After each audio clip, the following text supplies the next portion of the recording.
You've probably been told your whole life to go find yourself. But what if that's not quite right? What if the first step isn't to search, but to disappear?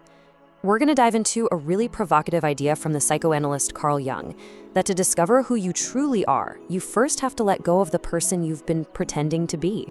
So let's just start with the question at the heart of all this.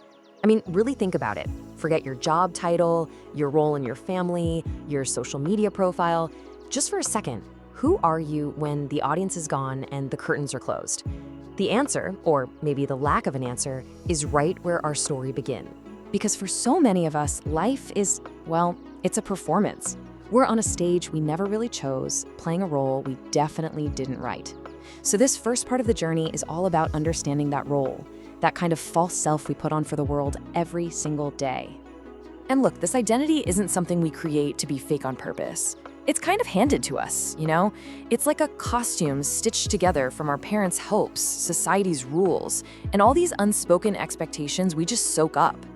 And before we know it, we've built our entire life around this character. Jung actually had a name for it, the persona. This right here, this is what that performance, that persona, looks like day to day. It is the constant, exhausting work of wearing an invisible mask. It's saying the right thing, playing the polite role, smiling when you're actually hurting inside. And why? Why do we do it? Because deep down, the most terrifying thing isn't failing. It's the fear of being truly seen, and then not being accepted for who we really are. This quote from Jung just nails the danger of living this way.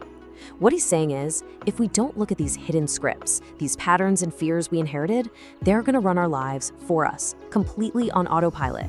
You think you're making a choice, but it might just be an old program running in the background. You call it fate, but really, it's just the script you never even knew you were following. Okay, so if you're living a performance, how in the world do you stop? This is where Jung's radical idea comes into play. You have to disappear. Not physically, but psychologically. It means walking off the stage, stepping out of the spotlight, and just getting quiet long enough to finally hear your own voice again. Now, to be super clear, disappearing isn't about running away to a cabin in the woods or ghosting all your friends. It's not an escape, it's a confrontation. It is the brave, tough act of withdrawing from the lies you've been living and taking a journey inward to face whatever you find in there. And, you know, this journey can be a lonely one. When you stop performing, the people who only know your mask, they're gonna get confused. They might see your quietness as a problem, call it depression, or say you're being arrogant. They'll say you've changed. And you know what? They'll be absolutely right, but not in the way they think. You're not becoming less of yourself. You're finally becoming whole. So what actually happens in that quiet, solitary space you've carved out? Well, you finally get a proper introduction. You get to meet the version of you that was buried under all the noise, the one who had to hide just to get by. This meeting, this is the absolute core of the entire transformation. But let's be real here. This meeting is not some beautiful, angelic moment. It is painful. Jung says it perfectly here. People will do anything to avoid facing their own soul. It's why we scroll on our phones, why we stay busy, why we fill every moment with noise. The reason most people never do this work is because it is profoundly difficult. It asks you to just sit with the stranger inside of you. Jung called this the shadow encounter. And your shadow isn't just your dark side. It's your denied self. It's everything real and raw and unfiltered that you were taught to push away. It's the anger you were told to swallow, the sadness you had to hide.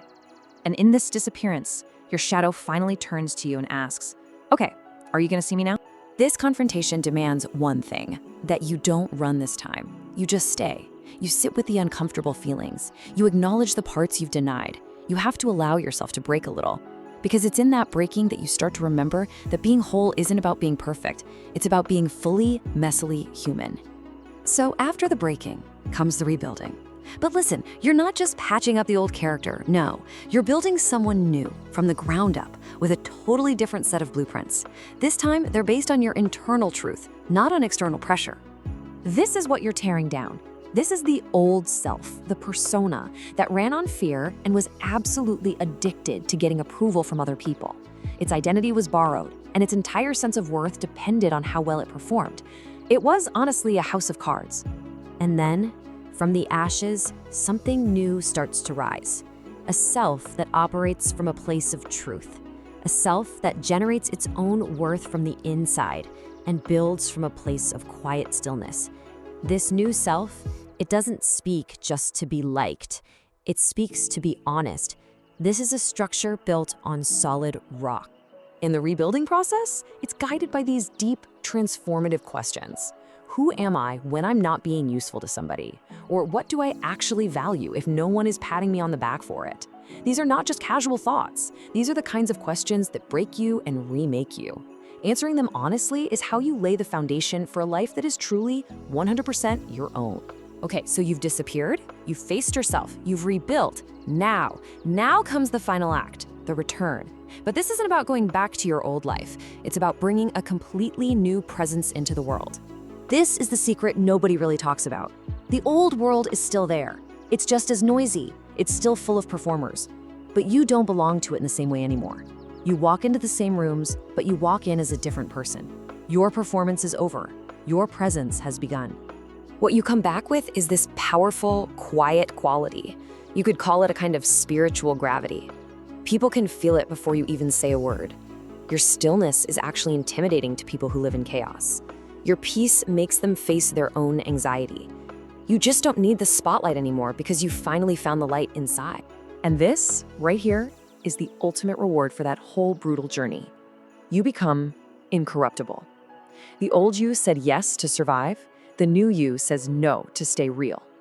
You can't be bought by a job or seduced by a relationship or shaped by an opinion that asks you, even in a small way, to betray yourself. That is real power. So, if you're on this path, if you're in that uncomfortable quiet right now, stay the course.